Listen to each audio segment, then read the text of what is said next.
अब देख सकते हो क्वेश्चन क्या है, 7/10। ये 7/10 जो है ये रॉन्ग लिखा हुआ है, इस पे मत जाना, ये रॉन्ग है, ठीक है, इससे कोई मतलब नहीं। यहाँ से क्वेश्चन शुरू है, if a plus B ratio b plus C ratio c plus a is equal to 5:7:6 and a plus B plus C is equal to 72 दे रखा है, then what will be the value of a by B, b by C and b by A C और c by A B. एक चीज़ जानो, यहाँ पे समझना, यहाँ पे इस क्वेश्चन में जो है हमें क्या निकालना है, पहले जो क्वेश्चन में दे रखा है पहले उसके बारे में डिस्कस कर लेते हैं एक बार, क्या एक्चुअल में निकालना क्या है आपको।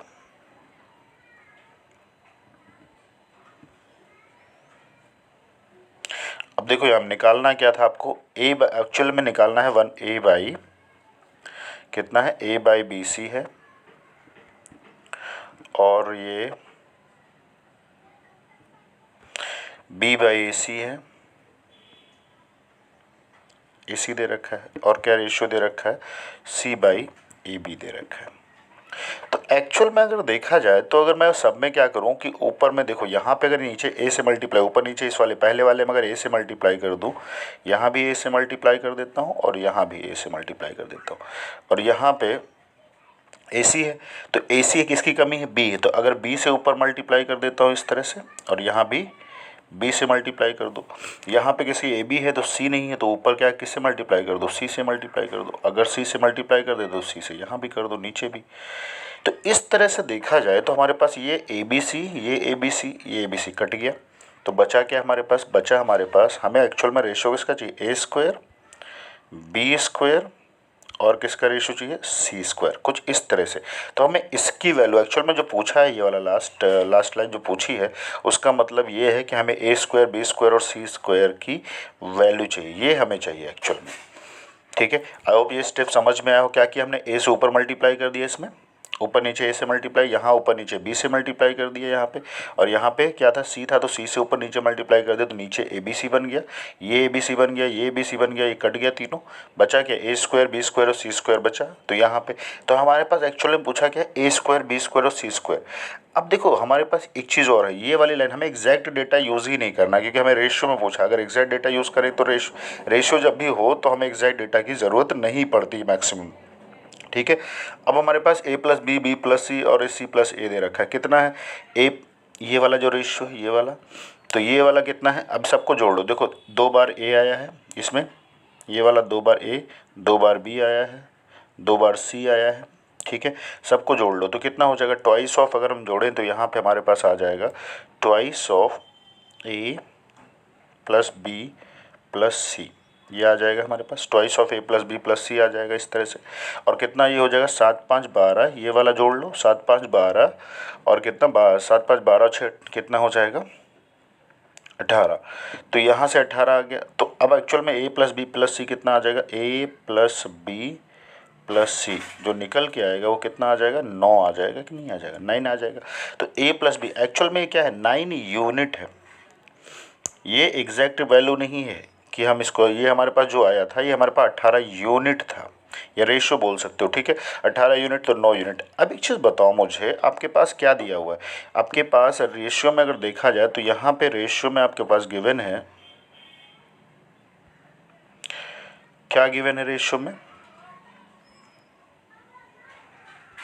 अगर आप रेशियो में देखो यहाँ पे तो क्या गिवन है, ए रेशियो बी दे रखा है, तो ए रेशियो बी की वैल्यू सीधा अगर ए प्लस बी की वैल्यू देखें तो कितना है, 5 है, तो ए प्लस बी की वैल्यू अगर 5 है तो हम सीधा सीधा ए प्लस बी की वैल्यू अगर 5 रख दें तो हमें सी नहीं मिल सकता, सी की वैल्यू नहीं निकाली जा सकती, तो डायरेक्ट निकालो, सी की वैल्यू कितनी आ जाएगी, यहाँ से 9 में से 5 गया तो 4, तो 4 यूनिट, सी की वैल्यू कितनी आ गई, 4 यूनिट। भाई हमने सीधा उठा लिया वहीं से इक्वेशन में। अब क्या किया, फिर नेक्स्ट जो हमें किसकी वैल्यू हमें मिली है, हमें मिली है सी की वैल्यू, सी की वैल्यू आ गई 4 यूनिट। फिर इसके बाद हमें दे रखा है बी प्लस सी, तो बी प्लस सी 7 दे रखा है, बी प्लस सी हम रेशो में ही उठा रहे हैं सीधा वैल्यू, एग्जैक्ट से मतलब नहीं है तो हम रेशो में उठा लें, तो बी प्लस सी की वैल्यू 7 यूनिट, तो बी प्लस सी की वैल्यू अगर 7 है तो ए प्लस बी प्लस सी कितना है, 9 है। अब देखो डायरेक्ट करोगे, ये बार बार इक्वेशन लिख के नहीं करना, तो बी प्लस सी की वैल्यू 7 है, यहाँ पे देखो ए प्लस बी प्लस सी बराबर कितना है, 9 है, ठीक है।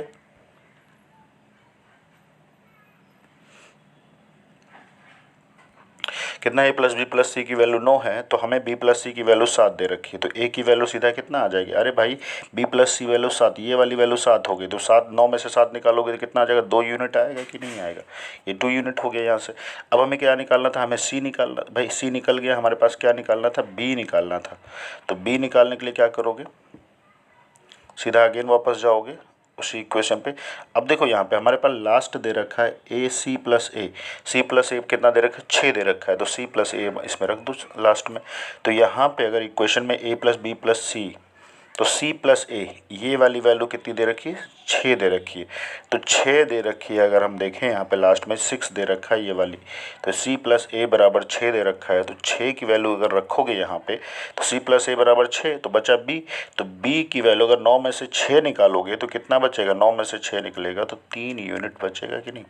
अब हमारे पास अलग अलग सब वैल्यूज़ आ गई, ए की वैल्यू 2, बी की वैल्यू 3 और यहाँ पे सी की वैल्यू 4 यूनिट। ठीक है, अब देखो हमारे पास करना क्या है, तीनों का सम दे रखा है 72, तो एक्चुअल डेटा हम यूज़ नहीं करेंगे उसका, बस हम रेशियो यूज़ करेंगे।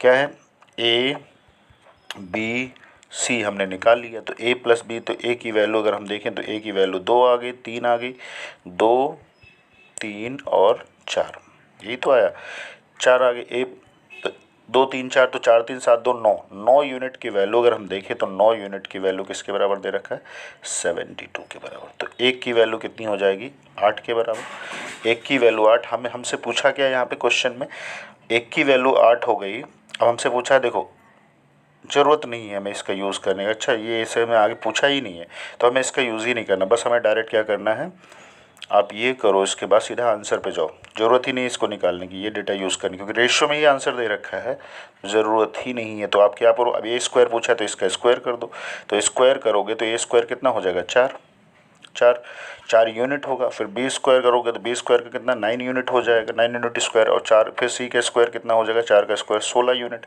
तो 16 ये। अब अगर कुछ रेशियो लगा भी होता तो कट जाता, अगर यूनिट यूनिट लिखा भी होता तो कट जाता, तो रेशियो में क्या हो गया आंसर, आंसर हो गया 4 9। तो हमसे पूछा क्या था, ए स्क्वायर बी स्क्वायर और ये सी स्क्वायर, तो यही तो रेशियो होगा, 4 9 16, बस इतना आंसर निकालना था, हमें एग्जैक्ट डेटा यूज़ ही नहीं करना था 72 का।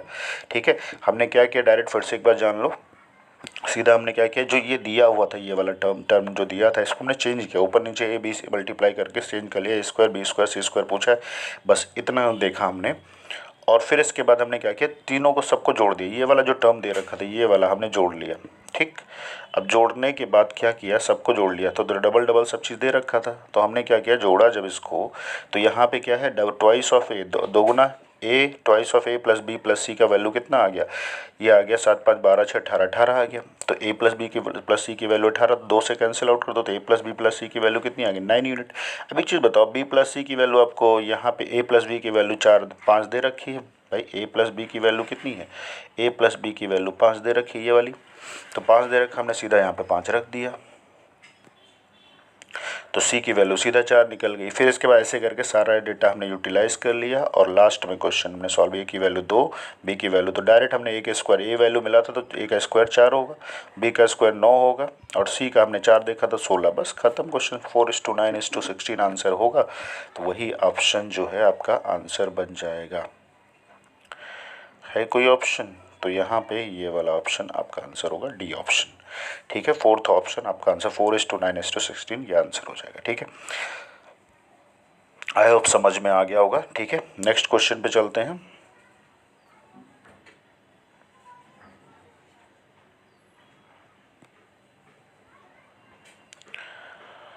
अब नेक्स्ट क्वेश्चन आपके पास ये दे रखा है,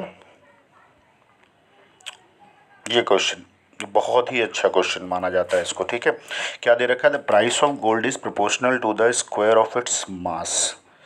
ठीक है, इस टाइप के क्वेश्चन बहुत ज़्यादा पूछे गए, या फिर कोई क्वेश्चन अगर आपको फंसाना हो तो इसमें ज़्यादा कोशिश करता है एग्जामिनर।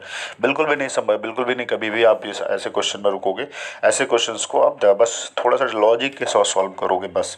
तो लॉजिक सीख लो पहले। क्या है, the price of gold is, दे रखा question, the price of gold is proportional to the square of its mass. जो कीमत है सोने की जो कीमत है, मतलब गोल्ड की जो कीमत है वो क्या है, किसके बराबर है, जितना भी गोल्ड का वजन है उसके स्क्वायर के बराबर है, ये कहने का मतलब है। Which is measured in carat, जो किस में मेजर किया गया, हमेशा सोने को किस में, गोल्ड को किस में मेजर किया जाता है, कैरेट में मेजर किया जाता है। ठीक है, अब 24 कैरेट जो होता है वो क्या होता है, अगर देखा जाए ओरिजिनल गोल्ड बोलते हैं या प्योर सोना बोलते हैं उसको, प्योर गोल्ड। ठीक है, 80 gram carat gold was divided in 2 parts. कह रहे 6 ग्राम का एक सोना, मतलब ये था पीस, ये क्या था, 80 ग्राम कैरेट गोल्ड, एक 6 ग्राम वजन का जो है गोल्ड था, उसको कितने पीसेस में बांट दिया गया, टू पीसेस में तोड़ दिया गया है। तो होता क्या है, 2 पीसेस में तोड़ने के बाद इसका जो कीमत है वो कितना हो जाता है, ओरिजिनल पैसे का कितना, 5/8 हो जाता है। The masses of 2 pieces in carat is. अब देखो, अगर आपको लॉजिक पता हो तो क्वेश्चन देख के बता देते हैं आंसर क्या होगा इसका। ठीक है, तो पहले इसका लॉजिक सीख लेते हैं हम, एक्चुअल में इसका लॉजिक क्या है। ठीक है,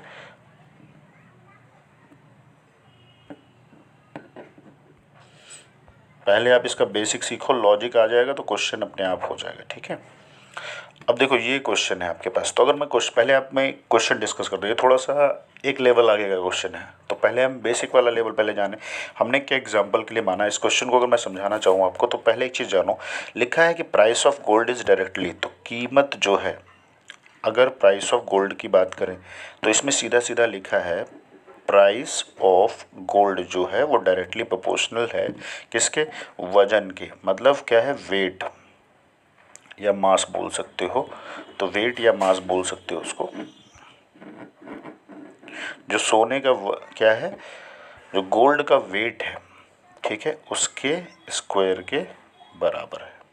ठीक है, या मास बोल सकते हो या भार बोल सकते हो, जितना भी है उसका वजन, मान लो एक क्या, अगर कितना 10 कैरेट का गोल्ड है, तो इसका मतलब ये है कि प्राइस, ये इंपॉर्टेंट लाइन दी हुई है आपको, कीमत जो है वो क्या है, सोने के वजन के स्क्वायर के बराबर, मतलब प्राइस ऑफ, जो वेट ऑफ गोल्ड है, गोल्ड का जो वजन है उसके स्क्वायर के बराबर। इसका मतलब ये हुआ, समझो पहले आप, अगर एक गोल्ड है और गोल्ड का अगर जो है वेट जो है 20 कैरेट हम ले लें, मान लो 20 कैरेट का है, तो अगर ये वेट है, उसका वजन है, तो उसकी कीमत कितनी हुई, कहने का मतलब इस वाली लाइन से हम क्या निकल के आता है, इसका जो कीमत होगा या इसका जो प्राइस होगा वो क्या होगा, वेट का स्क्वायर, तो वेट है तो वेट का स्क्वायर कर दो, मतलब कितना हो जाएगा, 400 रुपये हो जाएगा या 400 यूनिट हो जाएगा।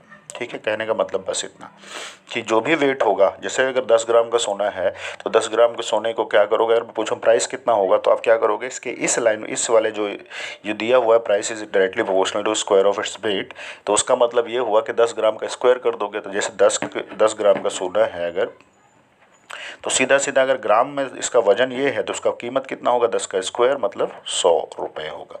तो सोने की कीमत कितनी हो जाएगी, 100 रुपये हो जाएगी। समझ में आ रही बात, इस लाइन का मतलब यही था कि जो भी वजन होगा सोने का, अगर 1 kg का सोना है या मान लो कि 30 ग्राम का सोना है, तो कहने का मतलब जो लाइन दे रखी है उसका, ये उसका वजन है, तो उसका कीमत कितना होगा, 30 का स्क्वायर 900 ग्राम, 900 रुपये उसकी कीमत हो जाएगी। समझ में आ रही बात इतनी, इतना अगर समझ में आ गया तो आप पहले एक बेसिक सा क्वेश्चन करो कि जैसे अगर हमने क्या मान लिया कि सोने का वजन है, मान लो एग्जाम्पल के तौर पे हम चलते हैं, तो अगर हम सोने की कीमत कितनी मान लें, 20 ग्राम मान लिए, ठीक है, तो इसका जो कीमत होगा वो कितना होगा, ये तो वजन हो गया, तो इसका कीमत कितना होगा, 20 का स्क्वायर कितना, 400 यूनिट होगा कि नहीं होगा, 400 रुपये होगा, या 400 यूनिट मान लो। अब कहा गया इसे, तो सोने के 2 टुकड़े, सोने को 2 पार्ट में तोड़ दिया गया, एक पार्ट जो बना वो कितने का बना,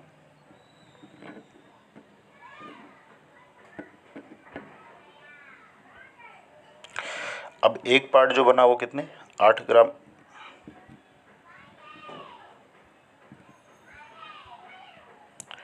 इसको तोड़ा गया 2 पार्ट में, तो एक पार्ट बना 8 ग्राम का और दूसरा पार्ट मान लो कहा गया 12 ग्राम का है। ठीक है, अब ये तो ओरिजिनल कीमत थी और ये क्या है, अब इसकी कीमत क्या है, तो वजन में तोड़ा है आपने, वेट में तोड़ा है, इसको 2 पार्ट में तोड़ दिया आपने, वेट में 8 और 12 में, तो 8 का स्क्वायर कितना हो जाएगा, 64 रुपये इसकी कीमत हो जाएगी पहले पार्ट की। दूसरे पार्ट की कितनी हो जाएगी, 144 होगी, कितनी कीमत आ जाएगी, 144।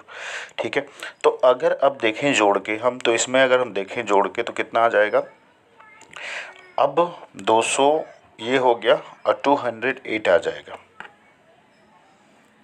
तो एक्चुअल में आपकी इसकी कीमत कितनी हो गई, टोटल कीमत हमने जोड़ ली दोनों पार्ट की, तो कितना हो गया 208। तो पहले ये बिक रहा था बिना तोड़े बिक रहा था 400 रुपये में, अब कितना बिक रहा है 208 में। तो एक्चुअल में देखा जाए तो 400 से 208 का 8 में बिक रहा है, तो कितना लॉस हो गया। अब देखा जाए अगर तो 200 और 192 यूनिट का लॉस हो गया। अब क्वेश्चन में क्या करता है, इस 192 की यूनिट दे देता है 19,200 दे दिया कि 100, मान लो अगर जब सोना ओरिजिनल से दो पार्ट में तोड़ा गया तो उसको लॉस हो गया 19,200 रुपये का। तो 19,200 मतलब 192 यूनिट की वैल्यू कितनी हो जाती, 192 यूनिट की वैल्यू हो जाती 19,200। ठीक है, तो एक की वैल्यू कितनी आ जाती, यहाँ से काट देते, कितना आ जाता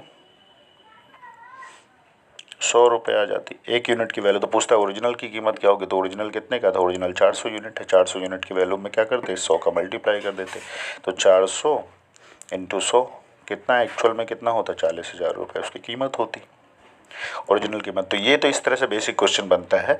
ठीक है, तो ये हमने बेसिक की बात की, ये जिसकी ओरिजिनल कीमत थी, ये दोनों पार्ट करने के बाद उन पार्टों को जोड़ा तो लॉस हो गया। 400 में पहले बिना तोड़े बिक रहा था वो 400 का, लेकिन बाद में तोड़ दिया तो कितना 208 में बिकने लगा। तो ये बेसिक क्वेश्चन इस तरह से पूछता है, तो उसको हम निकालते हैं। 400 से घट के इतना हो गया तो कितना लॉस हो गया, तो क्वेश्चन में आता है कितना रुपये का लॉस हो गया, तो ये भी क्वेश्चन पूछा गया। ठीक है, तो अब हम चलते हैं जो हमारा क्वेश्चन है।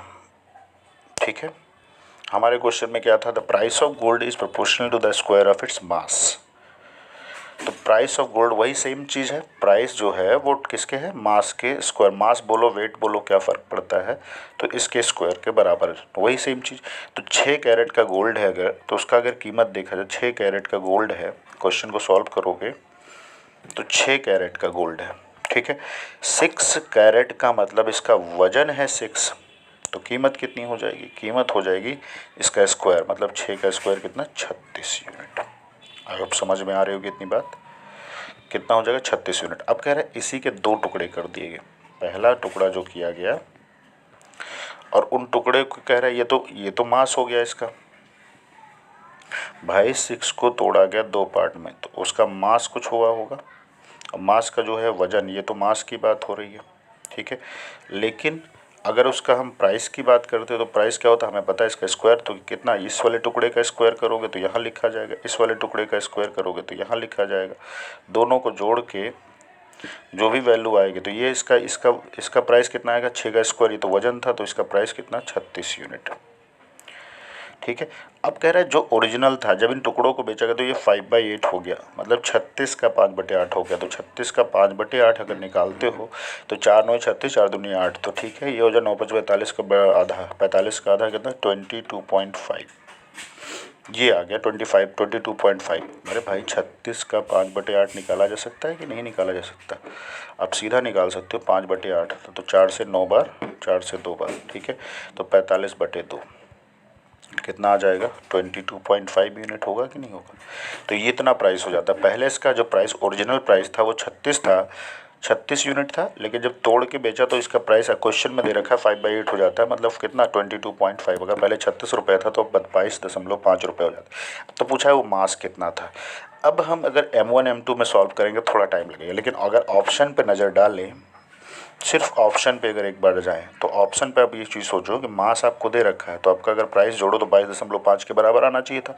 जैसे ये है, हमने क्या निकाला है कि मास जो होगा, अगर हम कोई भी मास है, ये मास है, ये मास है, और इसका हमने क्या किया प्राइस निकाला, इसका प्राइस निकाला, दोनों का स्क्वायर करके जोड़ो तो इसके बराबर आना चाहिए। तो मास हमारे पास दे रखा है क्वेश्चन में। अब देखो क्या मास दे रखा है क्वेश्चन में, पहला मास दे रखा है, पहला 2 मास दे रखे, तो पहले दोनों मास का अगर हम स्क्वायर करें तो एक चीज़ बताओ मुझे, पहला कितना है 2.8 है और 3.2, तो 22.5 के बराबर आना चाहिए एक्चुअल में।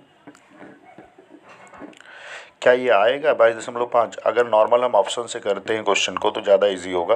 जैसे पार्ट क्या है हमारे पास 2.8 है, 2.8 का स्क्वायर होता है 7.84 होता है, ठीक है, प्लस का दूसरा मास है 3.2, तो इसका 32 का स्क्वायर 1024 होता है। तो दो डिजिट के बाद डेसिमल। अभी कुछ बताओ 10 और 7 17 और 0.8 और 0.2 जोड़ोगे तो 1 ही तो आएगा, बहुत ज़्यादा होगा, 17 से 18 हो जाएगा। ठीक है, तो ये तो 22 नहीं आ रहा है, तो ये तो 18 ही हो रहा है, तो ये तो ऑप्शन नहीं होगा। पक्का कंफर्म हो गया कि ये ऑप्शन नहीं होगा। ठीक है, दूसरे ऑप्शन पे चलते हैं, ये वाला तो थोड़ा सा डिफिकल्ट छोड़ दो भी। और भी ऑप्शन 2.5 है, तो 2.5 ये मास है, तो पहला मास का स्क्वायर करोगे तो 6.25 होगा, दूसरे का 3.35 का स्क्वायर 12.25 होता है, तो 12 6 18 और 25 25.5, तो कितना हो जाएगा 18.5 होगा, जबकि 22.5 आना चाहिए, ये भी नहीं होगा, हटा दो, ये भी ऑप्शन नहीं होगा। लास्ट ऑप्शन ज़रा चेक करो,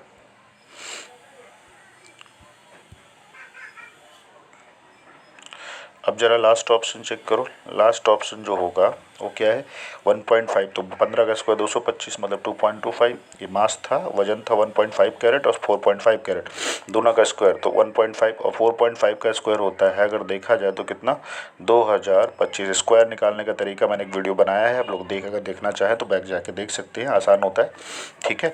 तो यहाँ पे 22 पॉइंट कितना 2025 होता है, तो 20 और 2 22, ये हो गया, अब पॉइंट 2.5 0.25 0.25 तो ये कितना हो गया 22.5 नहीं आ गया, जो हमने 5/8 निकाला हुआ था वही तो आ रहा है एग्जैक्ट, तो 22.5 ही तो आ रहा है। तो यहाँ पे अगर हम ले लें 1.5 और ये कितना था 45 मतलब 4.5, अगर इसको स्क्वायर निकालोगे तो 2.25 ये हो जाएगा 2.25, और ये इसका कितना हो 2025 होगा, जोड़ दो, तो 20 और 2 22 0.5 22.5, ठीक है। तो यही ऑप्शन सेटिस्फाई कर रहा है, मतलब हमारा ऑप्शन आंसर कौन सा हो जाएगा, सीधा हमारा आंसर हो जाएगा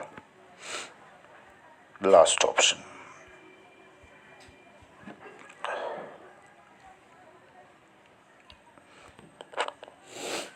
लास्ट ऑप्शन आंसर हो जाएगा, तो 1.5 और 4.5 हो जाएगा, ठीक है। चलते हैं हम नेक्स्ट क्वेश्चन पे, आई होप समझ में आया होगा इसका बेसिक, ठीक है।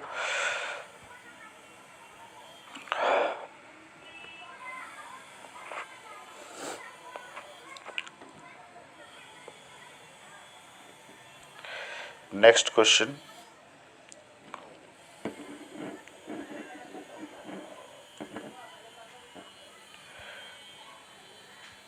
ये आपके पास एक क्वेश्चन दे रखा है,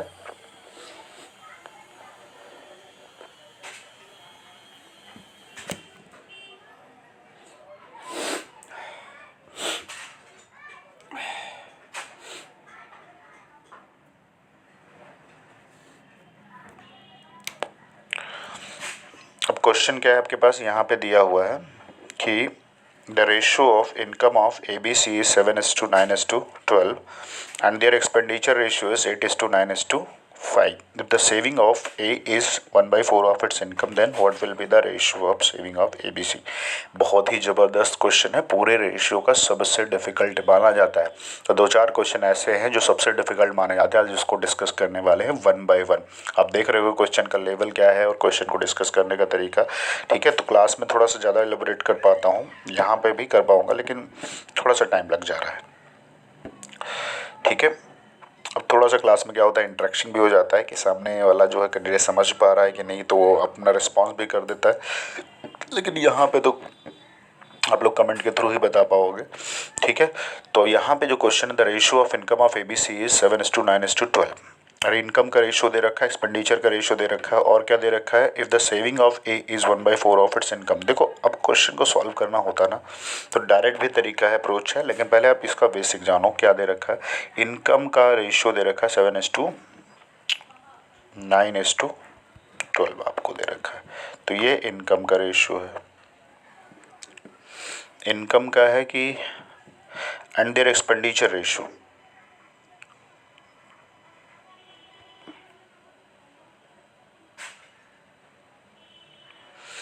इनकम ऑफ ABC इतना 7:9:12 एंड देयर एक्सपेंडिचर रेशियो आपको दे रखा है इफ़ द सेविंग ऑफ 1/4। तो इनकम का और एक्सपेंडिचर का रेशियो कितना 8:9:15। तो एक्सपेंडिचर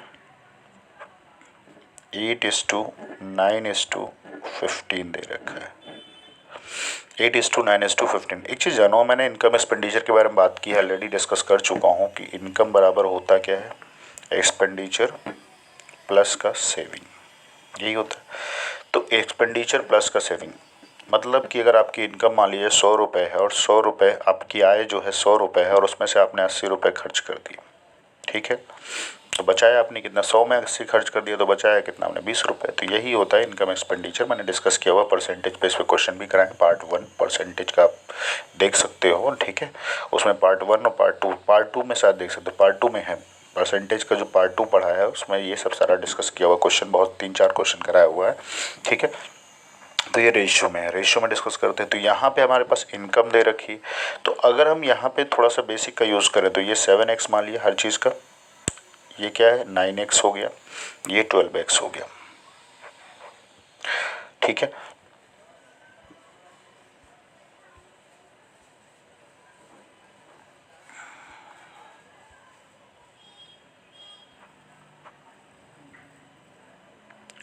सेवन इस टू 9 इस टू 12। तो अगर हमने इसको x मान लिया, ये 9x हो गया और ये कितना हो गया 12x हो गया, ठीक है। अब इसको y मान लो एक्सपेंडिचर का, ये हो गया y सब। तो आपको पता है इनकम में से अगर एक्सपेंडिचर निकालते हो तो क्या मिलता है, सेविंग मिलती है कि नहीं, सेविंग मिलती है। तो 7x में से अगर हम 8y निकाल दें और यहाँ पे क्या है 9x में से 9y निकाल दें, ठीक है।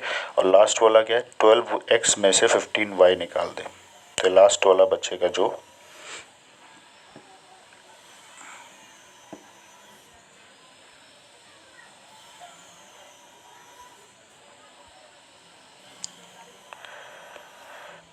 तो सेविंग जो होगी क्या हो जाएगी, 7x minus 8y, 9x minus 9y और 12x माइनस का 15y, ये हो जाएगा आपके पास, ठीक है। तो ये क्या आ गई सेविंग, इनकम में से भाई, इनकम में से एक्सपेंडिचर माइनस करो तो सेविंग, तो पहले की जो सेविंग आ गई, एक ही सेविंग आ गई, वो कितना 7x माइनस 8y।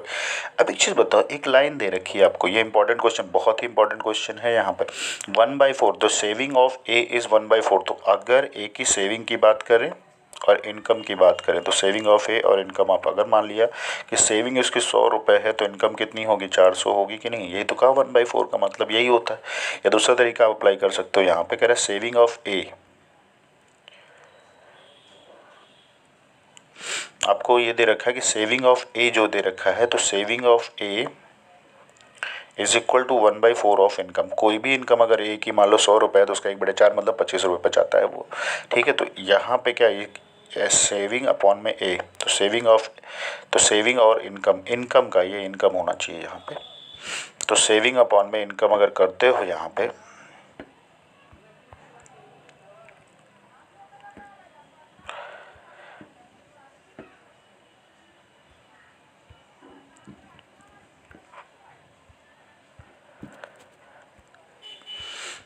तो सेविंग और इनकम की बात करें तो हम क्या कर रहे थे यहाँ पे, सेविंग और इनकम का जो रेशियो हो जाएगा भाई, saving is equal to 1/4 of income दे रखा है ऑफ ए, तो सेविंग अपॉन इनकम कितना हो जाएगा 1/4। इसका मतलब इनकम ए की कितनी है 4 रुपये है, उसमें से वो बचाता है कितना है 1 रुपये बचाता है, तो खर्च कितना कर दिया 3 रुपये खर्च कर दिया। तो यहाँ पे अगर हम देखें यहाँ पे, तो ये हमारे पास आ गया इस तरह से कुछ, ठीक है 1/4। तो इनकम और एक्सपेंडिचर देखो, 4 रुपये में अगर एक खर्च कर दिया तो खर्च, 4 रुपये में 1 रुपये बचाया तो खर्च कितना किया 3 रुपये खर्च किया कि नहीं। तो यहाँ पे अगर हम लिखें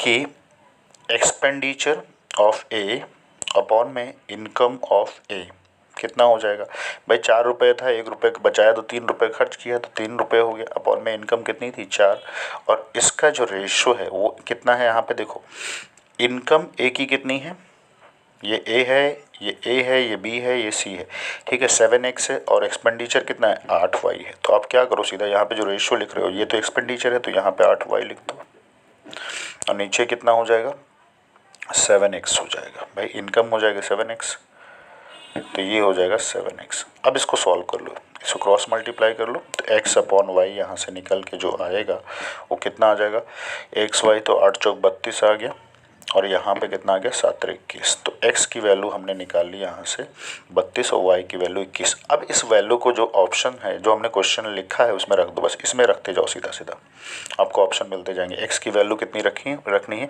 32, x की वैल्यू 32 रखनी है, y की वैल्यू 21। तो यहाँ पे आपके पास जो दिया हुआ था 7x, पहला ऑप्शन क्या था,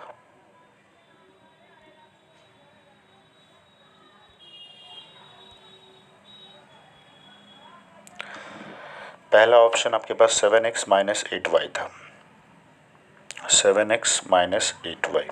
तो पहले ऑप्शन में हमने क्या किया, 7 और x की वैल्यू कितनी हमने निकाली, 32 है, तो x की वैल्यू हो गई 32, माइनस का 8 इंटू y की वैल्यू कितनी निकाली है, y की वैल्यू निकाली है 21, यहाँ रख दो सीधा सीधा रेशियो में। तो यहाँ पे क्या होगा, 8 कॉमन दिख रहा है, 32 है, यहाँ 8 कॉमन हो गया, तो 8 कॉमन तो सीधा सीधा दिख रहा है। अब 8 कॉमन हो गया तो 8 चौक 32, तो 7 चौक 28 बचा इधर, और यहाँ पे कितना बचा, 21। अब अगर सॉल्व करोगे तो 8 इंटू, अब बताओ 28 में से 21 गया तो कितना बचा, तो यहाँ पे पहला जो ऑप्शन आएगा वो पहला ऑप्शन जो भी आंसर में होगा 56 होगा, ये कंफर्म हो गया, 8 का मल्टीपल होगा तो ये 56 होगा पहला ऑप्शन। यहाँ पे सारे ऑप्शन देखो, क्वेश्चन डिफिकल्ट था इसलिए ऑप्शन से करना ज़्यादा अच्छा रहेगा, क्योंकि हर एक चीज़ निकाल, अब सब कुछ निकाल सकते हो, इसके बाद वैल्यू क्या है, बस वैल्यू रखते जाओ, सब आंसर आएगा आपका। यहाँ पे जो वैल्यू हमने निकाली है, आप 32 और 21, एक्स की वैल्यू वाई की वैल्यू जो निकाली है, आप बस हर एक ऑप्शन में रखते जाओ। यहाँ पे जो आपने लिखा है यहाँ पे रख दो, एक्स की वैल्यू वाई की वैल्यू, तो दूसरा मिल जाएगा यहाँ पे एक्स और वाई, लेकिन उतना करने की जरूरत नहीं है, ऑप्शन देखते ही हमें हिट कर देना होगा आंसर को, ठीक है। तो यहाँ पे पहले ऑप्शन में 56 किसका आ रहा है, 56 देखो किसमें दिख रहा है, ये वाला ऑप्शन है बी ऑप्शन, तो यही आंसर हो जाएगा 56 वाला। और एक चीज़ और, जैसे यहाँ पे हमने क्या देखा था कि अगर हम देख लेते कि बाई ऑब्जर्वेशन अगर हम देखते हैं यहाँ पे, तो ध्यान से थोड़ा सा, जैसे हमने वैल्यू रखी यहाँ पे, जैसे ही वैल्यू रखा हमने, ये वाली वैल्यू रखी 32 और 21, तो यहाँ पे देखा 8 यहाँ कॉमन है, और यहाँ भी 32 में 8 कॉमन होगा ही होगा, कंफर्म है, मतलब पहला ऑप्शन पे नज़र जानी चाहिए थी आपकी, पहला ऑप्शन 8 का मल्टीपल होगा, तो ये तो नहीं है, ये भी नहीं, ये भी नहीं, ये भी नहीं, तो कौन सा ऑप्शन है, बी ऑप्शन है, बस यही आंसर हो जाता है आपका, ठीक है। आई होप समझ में आई होगी बात। तो आप सीधा पूरा सॉल्व करने की जरूरत नहीं थी, बस पहला निकालते हो, पहला ऑप्शन क्या था, पहला ऑप्शन आपका आता है 56, और 56 इज द 56 वाला आंसर आपका सही होता। अगर मान लो 56 किसी और का होता या 8 का मल्टीपल, तो आप पूरा निकाल सकते, फिर वैल्यू रखते सेकंड ऑप्शन में एक्स और वाई की, फिर उससे वैल्यू आप एग्जैक्टली निकलती जाती, ठीक है। चलते हैं फिर नेक्स्ट क्वेश्चन पे, आज के सब जबरदस्त लेवल के क्वेश्चन हैं, ठीक है। तो अभी तक कितने क्वेश्चन हो गए हमारे पास, हमने 2 या 3 क्वेश्चन डिस्कस किए हैं, अब चलते हैं नेक्स्ट क्वेश्चन पे।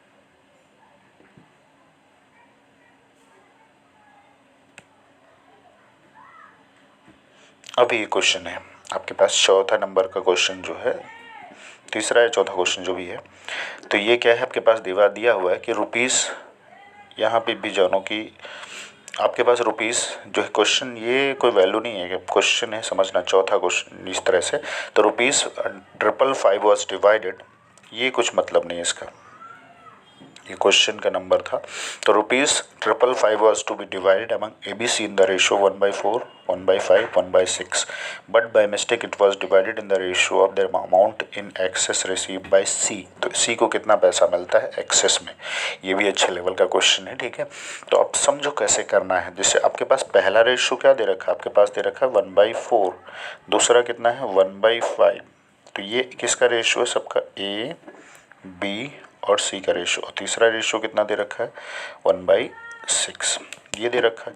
अब एक चीज़ बताओ, पहले पैसा इस रेशियो में बांटा, फिर दूसरी बार पैसा अगेन जो डिवाइड किया, तो मिस्टेक गलती से किस रेशियो में बांट दिया उसने, बाय मिस्टेक वो डिवाइड कर दिया, इस रेशियो में पैसा बांट दिया, ठीक है। तो इस रेशियो में जब पैसा बांटा तो फिर उसे पूछा क्या है आपसे, तो कितना सी को जो है एक्सेस पैसा मिला, ये आपको निकालना है, गलती से डिवीजन की वजह से एक्सेस में पैसा कितना मिला। तो एक चीज़ बताओ, पहला रेशियो तो इस तरह कभी नहीं सॉल्व होता, तो आप क्या करो, 4, 5 और 6 का एलसीएम, आप देखो तीनों में बड़ा नंबर 6 है, 6 है, 6 का ऐसा कौन सा मल्टीपल जो 5 से कट जाए, तो 12, 18, 30 नहीं कटेगा, 36, 60 होगा, 60 एक ऐसा मल्टीपल है, 5 चौक 20 और यहाँ पे 3 कॉमन था, तो कितना आ जाता है 60, या फिर 6 का ही मल्टीपल चेक कर लो, तो 60 एक ऐसा नंबर होगा जो सबसे कटेगा, तो 60 से मल्टीप्लाई कर दो, जो एलसीएम आया तीनों का उससे मल्टीप्लाई कर दो सब में, यहाँ भी 60 से मल्टीप्लाई कर दो सब में,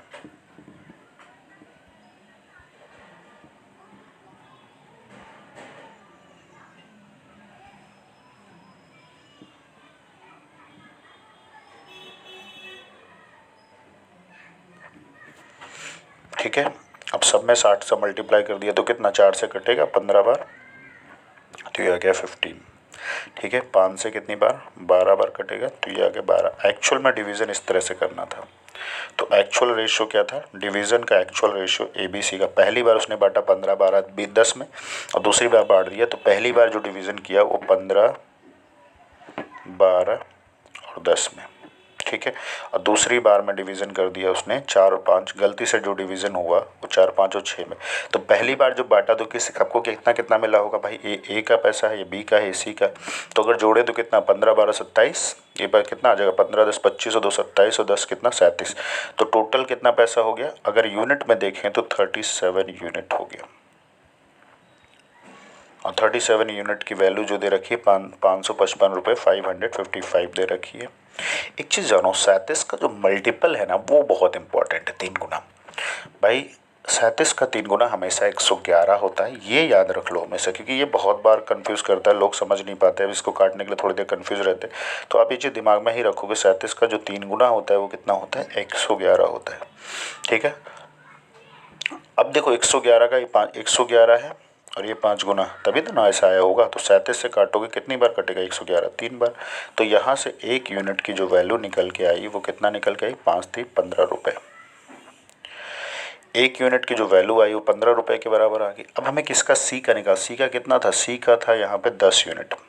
कितना, सी का पैसा कितना, स्टार्टिंग में उसको कितना मिला जब बिना गलती के डिवीज़न किया, तो 1 यूनिट की वैल्यू 15, तो 10 यूनिट की वैल्यू, तो 10 की वैल्यू कितनी हो जाएगी, 10 यूनिट की वैल्यू हो जाएगी। भाई 1 यूनिट की वैल्यू 15 निकाली है, तो 15 इंटू 10 कितना, एक्चुअल में शुरू में कितना पैसा सी को मिला था, सी को मिला था 150 रुपये।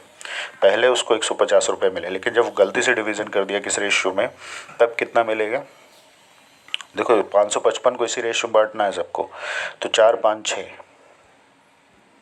गलती से जब डिवीज़न किया तो 4 5 6, ये किसको मिला, ये ए को मिला, ये बी को मिला, ये सी को मिला। अब जोड़ दो जरा, 6 4 10 5 15, 15 की वैल्यू, तो ये हम रेशियो में जोड़ रहे हैं, तो 15 यूनिट की वैल्यू किसके बराबर हो जाएगी, 555 के बराबर। ठीक है, अब यहाँ से निकालो 1 यूनिट की वैल्यू कितनी आ जाएगी, अगर 5 से काटते हो तो कितनी बार, 3 बार, और 5 से कितनी बार, 111, 3 से काटोगे तो 37 रुपये आ जाएगी सीधा। आप इसको काटोगे तो 37 के बराबर आ जाएगी। तो यहाँ पे सी का कितना पैसा है, 6 यूनिट, 1 की वैल्यू 37, तो 6 की वैल्यू 6 यूनिट कितना हो जाएगा, गलती से जब डिवीज़न करता है तो 6 इंटू 37, 6 3 18 7 21। ठीक है, कितना आ जाएगा यहाँ से, 7 6 42 के 4 और 6 3 18 और 4 22, 222 रुपये। जब गलती से डिवीजन किया तो सी को कितना पैसा मिला, 222। और पहले कितना मिला था उसे, 150। तो पहले कह रहा है कितना ज़्यादा पैसा सी को मिला है। तो एक चीज़ बताओ, पहले 150 मिल रहा था, अब कितना मिल रहा है उसे, अब जो गलती से डिवीजन किया तो उसमें 222 मिलने लगा। दोनों का डिफरेंस निकालना था बस। कुछ क्वेश्चन में 222 में से 150 निकालोगे तो कितना डिफरेंस हो, 72 रुपये होगा कि नहीं। तो 222 में से 150 निकाल दिया तो क्या होगा, यहाँ पे 72 रुपये होगा। बस यही आंसर था। सी को कितना एक्स्ट्रा पैसा मिला, भाई पहले बिना गलती के डिवीज़न किया तो 150, लेकिन गलती से डिवीज़न किया तो कितना, 222। तो 222 में से 150 पहले, अब कितना मिल रहा है, 222। तो कितना ज़्यादा मिल रहा है 150 से, देखा जाए तो 72 रुपये ही तो ज़्यादा है। तो आंसर हो जाएगा 72। कितना एक्सेस अमाउंट मिल रहा है, एक्सेस अमाउंट मिल रहा है 72, ये आंसर हो जाएगा। ठीक है, it was divided in the ratio of 4 to the amount in excess receive by C. तो सी ने कितना एक्सेस पैसा मिला, उस सी को एक्सेस पैसा जो मिला वो हो जाएगा कितना, 72 रुपये। ठीक है, आई होप समझ में आई होगी बात। चलते हैं, ये थोड़ा सा इजी क्वेश्चन था, नेक्स्ट क्वेश्चन पे चलते हैं।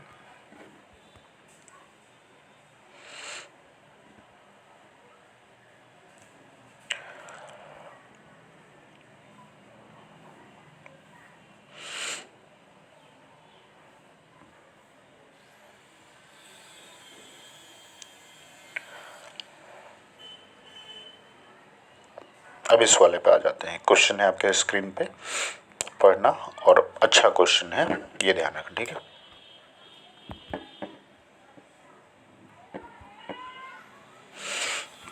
अब क्वेश्चन क्या है, in a coloured picture of red and blue. कह रहा है एक कलर्ड पिक्चर है जो किससे मतलब कलर की गई, दो कलर का मिक्सचर है, रेड एंड ब्लू। दो कलर का मिक्सचर कौन कौन सा है, रेड और ब्लू, मतलब लाल और नीले से जो है उसे कलर किया गया है। The red and blue is used in the ratio, पूरी पिक्चर जो है वो उसमें कितना यूज़ किया गया है कलर, 2:3 इस तरह से यूज़ किया गया, ठीक है। और कहा गया अपर हाफ में जो है लाल और नीले का जो कलर है वो 5:4 है, 5:4 है। Then find ratio of red and blue colour in the lower half. तो ये बता दो लोअर हाफ में रेड एंड ब्लू का कलर कितना होगा। पहले चीज़ कॉन्सेप्ट समझो। यहाँ पे एक पूरी पिक्चर है, अब पूरी पिक्चर में दो भाग हैं, पहला भाग ऊपर है फर्स्ट अपर हाफ, और ये लोअर हाफ, ये अपर हाफ ये लोअर हाफ। अगर मान लो कि हमारे पास कितना है 200 ग्राम, या फिर मान लो कि कितना 1000 ग्राम है, 1000 ग्राम हमारे पास पेंट है और हमें इस पूरी पिक्चर को पेंट करना है, ठीक है। 1000 ग्राम पेंट है और 1000 ग्राम को पूरी पेंट में हमने यूटिलाइज़ किया है, और वो भी बराबर बराबर मान के चलते हैं, ठीक है। तो हम क्या करेंगे, ये इसमें से 1000 ग्राम में से 500 ग्राम पेंट ऊपर लगाया होगा और कितना 500 ग्राम, तो एवरेज का कॉन्सेप्ट भी यूटिलाइज होता है यहाँ पे, ठीक है। तो आधा आधा डिवाइड कर दिया। अब एक चीज़ समझो, यहाँ पे क्वेश्चन में दिया गया है कि दो पार्ट से बना हुआ है यहाँ पे। तो अगर हम देखें पूरी पिक्चर में जो है रेड एंड ब्लू का रेशियो कितना है, पूरी पिक्चर में रेड एंड ब्लू का रेशियो आपको 2:3 दे रखा है कि पूरी पिक्चर में कितना रेड जो है लाल कलर 2 रेशियो में यूज़ किया गया है और ब्लू कलर 3 रेशियो में, मतलब पूरी पिक्चर में इस तरह से, ठीक है। अब ये कह रहा है कि अपर हाफ में तो रेड एंड ब्लू किस रेशियो में यूज़ किया गया, अपर हाफ में यूज़ किया गया है किस रेशियो में, तो आपको दे रखा है in the upper half blue and red are used in the ratio 5:4। अब दिमाग लगाना यहाँ पे, क्वेश्चन कहीं ऐसा ना हो आप रेड और ब्लू के चक्कर में ही गलती कर जाओ। यहाँ पे रेड एंड ब्लू नहीं है, यहाँ ब्लू एंड रेड है, जबकि हम लिख रहे हैं किसमें, रेड एंड ब्लू में, तो रेड एंड ब्लू के चक्कर में, लेकिन यहाँ पे ब्लू और रेड दे रखा है तो आप रेशियो पलट लोगे, ठीक है। ब्लू रेड दे रखा है 5:4, तो रेड एंड ब्लू का जब इस तरह से लिखते हो तो भाई आप पहले रेड लिख रहे हो तो रेड लिखोगे, नहीं तो ब्लू अगर आपने लिख दिया 5:4 तो गलत कर जाओगे, क्वेश्चन गलत हो जाएगा आपका, ठीक है। बहुत लोग मिस्टेक करते हैं इस क्वेश्चन में। तो ब्लू हमने यहाँ पे जो क्वेश्चन थोड़ा सा चेंज किया हुआ है, ब्लू एंड रेड कर दिया, लोग क्या कहते हैं रेड एंड ब्लू 5:4 ही लिख दिया सीधा, ये भी 5:2, जबकि ये गलत हो गया, रेशियो इसका होना चाहिए, रेशियो इसका होना चाहिए, ठीक है। तो यहाँ पे 4:5 होगा, 4:5, ठीक है। अब कह रहा है यहाँ पे बताओ रेड एंड ब्लू, इस वाले लोअर हाफ में रेड एंड ब्लू कितना होगा, ये आपको बताना था, ठीक है। तो ये क्वेश्चन था बेसिक। अब देखो चीज़ करने का तरीका क्या होना चाहिए कि आपके पास जो पूरी पिक्चर थी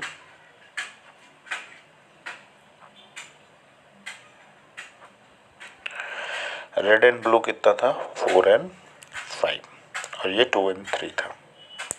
जरा जोड़ना तो यहाँ पे तो 3 2 5 आ जाएगा, ठीक है। इसको जोड़ना जरा, तो ये कितना था 4 और 5, तो कितना आ जाएगा 9 आ जाएगा। तो 9 से यहाँ मल्टीप्लाई, ये पूरा कितना जोड़ के आया 9, तो 9 से जो भी जोड़ के आया 9 से यहाँ मल्टीप्लाई कर दो और इस वाले 5 से यहाँ मल्टीप्लाई कर दो। अब एक चीज़ देखो, पूरी पिक्चर अगर देखें हम तो ये अगर देखें तो पूरा जो पिक्चर में, पूरा पिक्चर कितने पार्ट से बना है, ये पूरी जो फोटो बनी हुई है या पिक्चर बनी हुई है वो कितने से बनी हुई है भाई, पहला पार्ट और दूसरा, 2 पार्ट से बनी हुई है। अब मिक्सचर का क्वेश्चन अगर आप मिक्सचर चैप्टर पढ़ते रहे जो है मिक्सचर एंड एलिगेशन, तो आपको समझ में बहुत ज़्यादा इजीली आ जाता। तो 2 पार्ट से बनी है, इसलिए हम क्या करते हैं कि 2 पार्ट से मिलकर बनी है, इसलिए हम ओरिजिनल में 2 से मल्टीप्लाई कर देते हैं, क्योंकि 2 पार्ट से मिलकर बना है। लेकिन जो ये है अपर हाफ, ये सिंगल पार्ट ही है, तो इसमें 1 से ही मल्टीप्लाई करते हैं, ठीक है। तो कितना आ जाएगा मल्टीप्लाई करने में, अपर हाफ अगर देखा जाए तो अपर हाफ आपका आ गया कितना 5 चौक 20, तो ऊपर वाले का रेशियो कितना आ गया, ऊपर वाला रेशियो आपके पास आ गया, ये कितना आ जाएगा 9 से 2 का 18, 18 का डबल 36, और ये कितना आ जाएगा 18 3 54। तो पूरी पिक्चर का जो रेशियो आ गया वो 36:54, पूरी पिक्चर का रेशो, ठीक है। और अपर हाफ कितना आ गया, अपर हाफ आ गया 5 चौक 20, ये आ गया ऊपर में,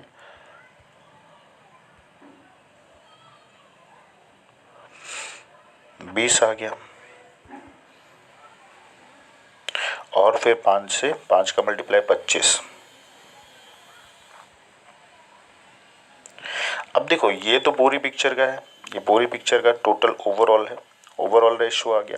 और उसमें जो अपर हाफ है, तो अगर मैं पूरी पिक्चर में से अपर हाफ को घटा दूं तो जो बचेगा वो लोअर पार्ट में होगा। तो मतलब 36 में से 20 गया तो कितना बचा, 16 ही बचा। और 54 में से 25 गया तो ये आ गया कितना, और ये 29। मतलब लोअर हाफ में ये होगा। तो ये रेशियो होना चाहिए। एक्चुअल में क्या होता है कि आपने जितना भी रेशियो निकाला है, तो ये अगर हम सॉल्व करें तो पूरी पिक्चर जो थी उसके अपर हाफ में कितना आपने निकाला, 20:25। रेड एंड ब्लू कितना है, 20:25 है। और यहाँ पे जो पूरी पिक्चर में वो 36:54 का रेशियो है। तो एक चीज़ बताओ, मैंने अगर एवरेज का भी कॉन्सेप्ट लगाया जाए तो 36 भाग था टोटल, रेड कलर 36 ग्राम था या 36 ग्राम था। 36 में से 20 ग्राम पहले भाग में यूज़ हो गया, तो 36 में अगर 20 आपने यूज़ किया लिया पहले भाग में, तो बचा कितना, जो बचा होगा नीचे यूज़ होगा, मतलब 16 ग्राम नीचे बचा। अब 54 ग्राम ब्लू कलर था, ब्लू कलर में से 25 ऊपर यूज़ हो गया, तो नीचे कितना यूज़ होगा, तो 54 में से 25 निकाल दो तो कितना, 29। तो ये आपका आंसर हो जाएगा। ठीक है, तो कितना, 16:29। 16:29 ये आपका ऑप्शन, थर्ड ऑप्शन हो जाएगा आंसर, 16:39।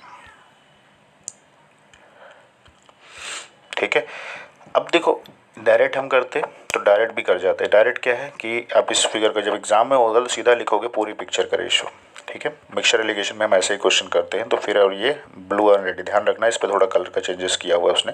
3 2 5 जो भी जोड़ के आए, और 5 4 9, तो जो भी जोड़ के यहाँ आया तो इस यहाँ से इससे यहाँ मल्टीप्लाई कर दिया, और जो भी जोड़ के यहाँ आया वो इस यहाँ जो जोड़ के आया उससे मल्टीप्लाई यहाँ पे कर दिया। अब देखो पिक्चर पूरी 2 पार्ट से बनी थी, तो सीधा सीधा अब क्वेश्चन आपके एग्जाम में पूछा है अर्थ के बारे में कि अपर हाफ जो है, जो नॉर्थ हेमिस्फीयर है उसमें इतना रेशियो है वाटर जो है लैंड और वाटर का, और आपसे पूछा है साउथ हेमिस्फीयर का। तो सेम क्वेश्चन है, ऐसे ही बनता है। ठीक है, तो वहाँ भी तो ये जो पूरी पिक्चर मान लो, पूरी पिक्चर 2 पार्ट से बनी है, अपर हाफ लोअर हाफ, या फिर अगर अर्थ की बात होती, पृथ्वी की बात होती, तो क्या होता, नॉर्थ हेमिस्फीयर और साउथ हेमिस्फीयर। तो कितने, 2 पार्ट से, तो 2 से मल्टीप्लाई कर दो। यहाँ पे क्या है, लो अकेले अपर हाफ है तो 1 से मल्टीप्लाई, अब मल्टीप्लाई कर दो कितना, 18 दूनी 54, ये आ जाएगा 36 हो जाएगा। और ये कितना आ जाएगा, 36, और ये 18 दिन 54, ये अपर हाफ हो गया। तो लोअर जो फर्स्ट हाफ है कितना हो जाएगा, ये 5 चौक 20। सीधा सीधा एग्जाम में इस तरह करोगे, बार बार फिगर उगर नहीं बनाने की जरूरत है।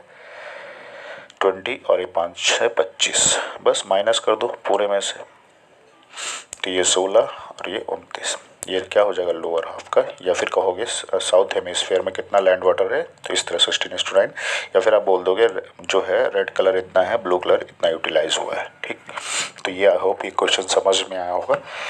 चलते हैं फिर नेक्स्ट क्वेश्चन के ऊपर।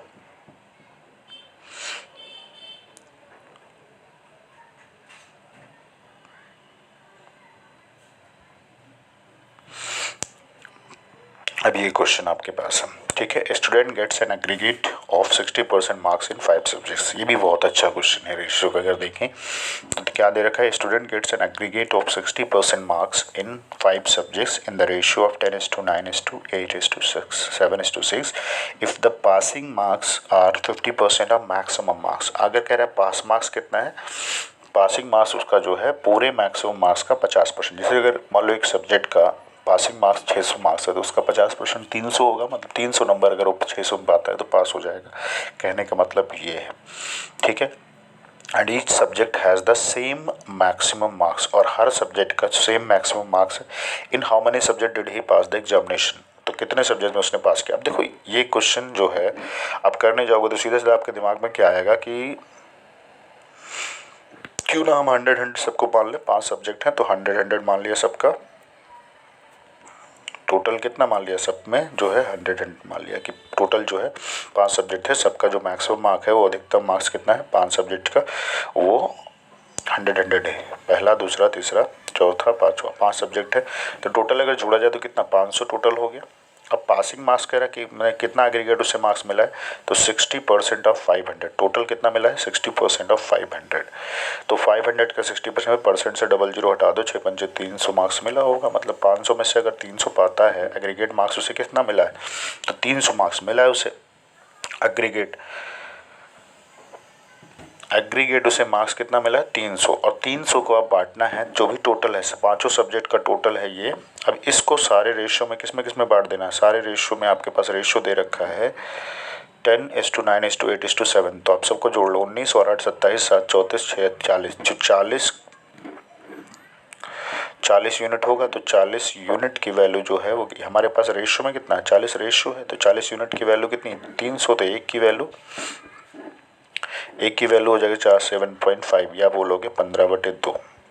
निकल तो यहाँ से भी जाएगा, लेकिन जैसे ही कैलकुलेशन आपकी बढ़ी तो अब हर रेशियो को सॉल्व करोगे।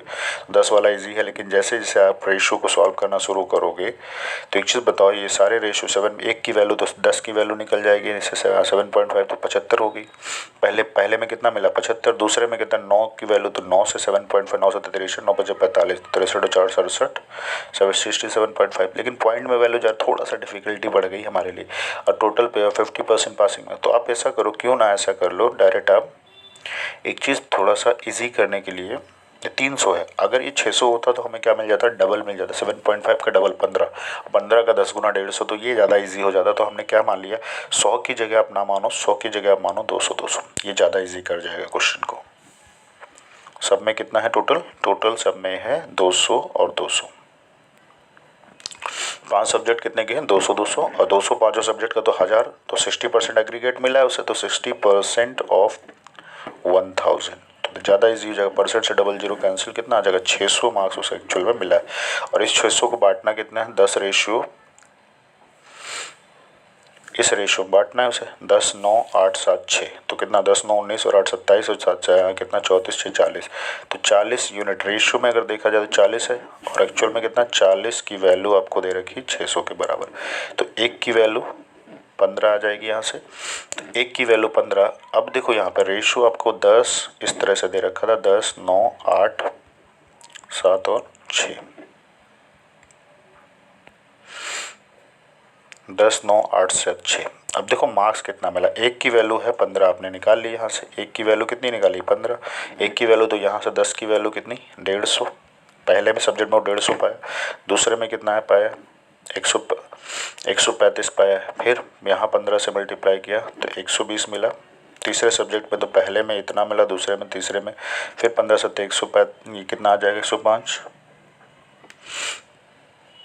यहाँ भी 15 से मल्टीप्लाई कर लो, तो 7 रेशियो है, तो कितना आ जाएगा 15 से, और फिर 15 का 6 से मल्टीप्लाई कर लो 90, तो लास्ट वाले में कितना पाया 90 पाया। अब कह रहा है कि पासिंग मार्क्स जो है वो हर सब्जेक्ट का कितना है, हर सब्जेक्ट का उसका पासिंग मार्क्स जो है, हर सब्जेक्ट का पासिंग मार्क्स, जैसे 200 200 था, तो 200 का 50% पाने पे क्या कर रहा है, हर एक सब्जेक्ट में 50% मिले तो पास हो जाए, तो इसका 50%, तो 50% तो निकाला जा सकता है पहले से, कितना पासिंग मार्क्स होना चाहिए 50% अगर निकालना है तो 100 मार्क्स, मतलब जिस जिस सब्जेक्ट में वो 100 मार्क्स पाया है वो पास हो गया होगा। तो 100 मार्क्स पाया है, 100 से ऊपर पाया, 100 से नीचे पाने में फेल हो जाएगा वो। तो कहने का मतलब कितने सब्जेक्ट में 100 से ज़्यादा है, एक सब्जेक्ट, 2 सब्जेक्ट, 3 सब्जेक्ट, 4 सब्जेक्ट, पाँचवें में वो फेल हो गया क्योंकि 90 पाया है। तो 4 सब्जेक्ट ऐसे हैं, 5 सब्जेक्ट में 4 में 2 से 100 प्लस है, तो 100 प्लस मार्क्स मिला है, तो 4 सब्जेक्ट में पास हो जाएगा, 4 सब्जेक्ट में पास हो गया होगा। एक में उसे 90 मिला, जबकि पासिंग मार्क्स कितना है हर सब्जेक्ट का जो है 50%, मतलब लगभग 100 मार्क्स हर सब्जेक्ट में अगर 100 मार्क्स मिलता है, 100 लास्ट स्टेज है उसका, उसके बाद अगर वो ज़्यादा पाता है तो पास रहेगा, अदरवाइज फेल हो जाएगा नीचे पाएगा। तो एक 4 सब्जेक्ट में उसके 100 प्लस मार्क्स हैं और एक सब्जेक्ट में 90 है, तो मतलब कितने सब्जेक्ट में पास हुआ, एक्चुअल में वो 4 सब्जेक्ट में ही पास हुआ। तो आपका आंसर कितना हो जाएगा, आपका आंसर हो जाएगा, अभी क्वेश्चन थोड़ा सा प्री लेवल तो नहीं, लेकिन मेंस लेवल का क्वेश्चन जरूर हो सकता है, एक अच्छे लेवल का क्वेश्चन था आपके सामने, ठीक है, जिसमें आपको डेटा जो है थोड़ा सोच समझ के कंसीडर करना होगा, जल्दी कैलकुलेट हो जाए, कैलकुलेट आपको पॉइंट से भी होगा लेकिन थोड़ा सा टाइम ले जाएगा, ठीक है। तो चलते हैं फिर नेक्स्ट क्वेश्चन पे।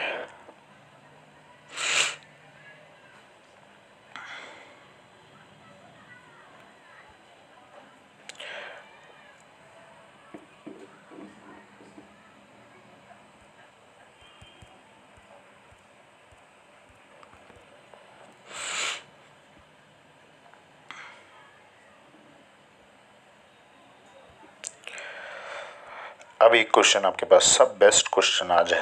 आज सब जो है प्री से लेके मेंस लेवल तक का और मेंस से भी ऊपर तक के लेवल का क्वेश्चन है आपके पास, ठीक है। तो बिल्कुल बिना हेजिटेट हुए आप प्रैक्टिस करते रहो बस क्वेश्चन की। अब ये सोचो आपके पास क्या दिया हुआ क्वेश्चन, ये भी बेस्ट क्वेश्चन है रेशियो का, देखा जाए तो बेस्ट क्वेश्चन माना जाता है। अब थोड़ा सा मैंने इसमें चेंजेस किया है बस। 2 candles of equal heights are lighted at the same time. कह रहा है 2 कैंडल को एक साथ जलाया जाता है। फर्स्ट फिनिशेस इन 8 आवर्स। कह रहा है पहली जो फर्स्ट जो कैंडल है वो फिनिश हो जाती है 8 घंटे में, दूसरी कैंडल जो फिनिश हो जाती है वो 6 घंटे में। पहली कैंडल 8 घंटे में, दूसरी कैंडल कितने की देर में, 6 घंटे में फिनिश हो जाती है। तो find the time when ratio of candle become 112 ratio 506। अब थोड़ा सा दिमाग यही जाना चाहिए कि 500 ये रेशियो है, रेशियो तो कट जाएगा सीधा, तो कितना हो जाएगा 2:1। यही दिमाग थोड़ा सा चलना चाहिए। 506 और 112, मतलब सीधा सीधा 506 का डबल। तो रेशियो क्या हमेशा सिंपलेस्ट फॉर्म में रखना चाहिए। तो रेशियो हमने यहाँ पे थोड़ा सा चेंजेस किया था। रेशियो एक्चुअल में कितना होना चाहिए, जलने के बाद जो बचा हुआ भाग है उनका रेशियो कितना है, 2:1 हो जाता है। अब देखो यहाँ पे 2 कैंडल है, मान लो ये पहली कैंडल हो गई और ये, दोनों की हाइट बराबर है। तो पहली फिनिश हो जाती है 6 घंटे में, 8 घंटे कितना देर दे रखा है, पहली जो है फिनिश हो जाती है कितने 8 घंटे में जल जाती है, और दूसरी 6 घंटे में। तो हम क्या करेंगे, 8 और 6 का एलसीएम कितना, 8 और 6 का जो एलसीएम होगा वो कितना होगा, 24। अब हमने क्या मान लिया कि दोनों कैंडल कितने कितने सेंटीमीटर की थी, 24 सेंटीमीटर की। ये भी 24 की थी और ये भी 24 सेंटीमीटर की थी। अब अगर जलने का रेट हम देखें तो पहले कैंडल क्या होगा, इसका जो रेट होगा, रेट मतलब क्या है, ये 8 घंटे में 24 सेंटीमीटर की कैंडल है और 8 घंटे में जली, तो 1 घंटे में कितना जली होगी। तो जलने का जो रेट होगा, पहली कैंडल का रेट जो निकल के आएगा वो 24 को अगर हम 8 से डिवाइड कर दें, भाई 8 घंटे में जली 24, तो 1 घंटे में कितना जली होगी, 3, 8 से काट दो 3, तो 3 सेंटीमीटर पर आवर जली होगी। दूसरे का जलने का रेट कितना हो जाएगा, 24 डिवाइडेड बाई कितने घंटे में जल रही, 6 घंटे में, तो काट दो कितना आ जाएगा, 4 सेंटीमीटर पर आवर। टोटल अगर हम कैंडल की लेंथ देखें तो 24 मानी थी, ये 8 घंटे में जलती है, तो इसके जलने का रेट कितना हो जाएगा, 8 त्रिक 24, 3 सेंटीमीटर पर आवर, 1 घंटे में 3 सेंटीमीटर। इसको हमने किससे 6 से डिवाइड किया तो 4 सेंटीमीटर पर आवर जल रही है। ये वाली कैंडल कितना जल रही है, 4 सेंटीमीटर पर आवर जल रही है। तो जलने का रेट निकल गया। अब क्या करना, हमें जो रेशो दिया उससे इस पार्ट का, जैसे क्या हुआ, कैंडल जल गई, जो कैंडल थी, कह रहा कि पूछ दिया क्या रेशो आपके, कि जलने के बाद ये कैंडल इतना बची और ये कैंडल इतना बची, ठीक है। नहीं, ये कैंडल जो है कम बची होगी, ये कैंडल इतना बची, तो इसका जो रेशो है, ये इसका 2 यूनिट है, इसका 1 यूनिट है, मतलब ये 2 सेंटीमीटर बची, ये 1 सेंटीमीटर बची। कहने का मतलब ये है, जलने के बाद का रेशो दे रखा है। तो कैसे निकालोगे जलने के बाद का, बेसिक से मैं पहले सॉल्व करता हूँ। आप ये सोचो, यहाँ पे 24 सेंटीमीटर उसकी लेंथ थी पहली कैंडल की, और कह रहा बचे हुए भाग कुछ टाइम के बाद, कह रहा है रेशो इतना हो गया, तो इसके जलने का रेट कितना है, पहली कैंडल 1 घंटे में 3 सेंटीमीटर। अगर मैं 2 घंटे की बात करूँ, 1 घंटे में 3 सेंटीमीटर, 2 घंटे में कितना जलेगी, 6 सेंटीमीटर, 3 घंटे में कितना जलेगी, 3 से 3 का मल्टीप्लाई 9 सेंटीमीटर जल गई होगी। तो टाइम नहीं पता, हमने टी मान लिया, इतना कैंडल जल गई। अब देखो इतने टाइम में कैंडल इतनी जल गई होगी, तो अगर मैं पूरे में से इतना माइनस कर दूं तो रेशो आ जाएगा, जो बचा हुआ भाग होगा। जैसे इसी तरह दूसरी कैंडल का देखें, जलने का रेट उसका 4 है, उस टी टाइम में कितना जलेगा, जितना जल गई उसको माइनस कर दो, तो रेशियो कह रहा है 2:1 हो जा रहा है, ठीक है। कितना हो जा रहा है भाई, पूरे में से जितना जल गया उसको निकाल दो, जो बचा उसका रेशो, नीचे में भी जितना टोटल था उसमें से जल गया उसको निकाल दो, कितना बचा, 1 बचा। तो यहाँ से जो रेशियो निकल के आएगा वो रेशियो क्या आएगा, आप इसको सॉल्व कर सकते हो यहाँ पे। तो कितना बचेगा, 24 माइनस 3t बराबर 48 माइनस का कितना आ जाएगा, 4 से 2 का मल्टीप्लाई, यह आ जाएगा 8, 8t। अब इसको 8 को इधर लाओगे तो कितना 5t हो जाएगा, और ये 24 में 48 में 24 निकलेगा तो 24 ही बचेगा। t की वैल्यू कितनी आ जाएगी, 24/5, ठीक है। तो 24/5। अब ये टाइम की वैल्यू निकल के आ रही, 5 से काटोगे तो कितनी यार, 4 आवर, सीधा सीधा जाएगा। फिर इसके बाद बचेगा कितना, 4/5 आवर। अब इस वाले पार्ट को मिनट में बदल लो, ठीक है। तो 4 आवर तो ऑलरेडी था, 4/5 को किससे मल्टीप्लाई कर दूँ, 60 से, तो 12 आ गया। तो 12 बार कटेगा, 12 चौक 48, तो 4 आवर कितना हो जाएगा, 48 मिनट होगा कि नहीं, भाई मिनट बनाना था, ये मिनट में 60 से मल्टीप्लाई किया था आपने, 12×48 4 घंटे 48 मिनट। लेकिन ऑप्शन अगर हम देखें तो ऑप्शन तो कोई भी हमारे पास ऐसा नहीं दे रखा है शायद। 5 hour 48 minute, 4 hour 43 minute, 288 minute दे रखा है, इस तरह से दिया हुआ है। तो ज़रा इसको मिनट में कन्वर्ट करके देखो कितना आएगा। 4 आवर 48 मिनट को तो 4 घंटे का मतलब 60 से मल्टीप्लाई 240 मिनट, और ये 48 मिनट कितना हो जाएगा, 40 80 288 मिनट, 288 मिनट। मतलब कितने टाइम बाद ये रेशियो होगा, ये रेशियो जो मिलेगा वो 288 मिनट के बाद होगा। ठीक है, अब एग्ज़ाम में जब होगे तो ये आपका आंसर हो जाएगा। कौन सा ऑप्शन होगा इसका, कितना हो जाएगा 288 मिनट, ये आपका आंसर हो जाएगा। लेकिन जब एग्ज़ाम में होगे तो इस तरह नहीं करोगे, आप सीधा सीधा रेशियो लिखोगे। कितना कैंडल का टाइम दे रखा है 8 और 6, और बचा कितना है 2:1। बस इसको रखना था। आप इसको मल्टीप्लाई करो, कितना आ जाएगा 48। और फिर रेशियो का डिफरेंस, नीचे वाला जो रेशियो है इस वाले का, इसका डिफरेंस, फिर इसका मल्टीप्लाई 16 और इसका मल्टीप्लाई 6, डिफरेंस निकाल दो, कितना आ गया 10। इस 10 से डिवाइड कर दो, आपका आंसर आ जाएगा 4.8 आवर। और 4.8 कुछ और नहीं है, 4 आवर है। 0.8 अगर इसको सॉल्व करोगे तो 0.8 का मतलब कितना 8/10, 2 चौके 8, 2 पंचे तो वही आ गया। सॉल्व करोगे तो 288 मिनट आ जाएगा। तो इस तरह से डायरेक्ट आप आंसर कर सकते हो उसका। ठीक है, तो और भी क्वेश्चन है लेकिन बस आज के लिए इतना ही रखते हैं। ठीक है, तो अगर सेशन पसंद आए तो ज़रूर लाइक करो और सब्सक्राइब करो, शेयर भी करो। ठीक है, तो हो सकता है बाद में बोर्ड पे भी आ सकूँ। ठीक है, तो आज के लिए बस इतना ही, मिलते हैं नेक्स्ट सेशन में, तब तक के लिए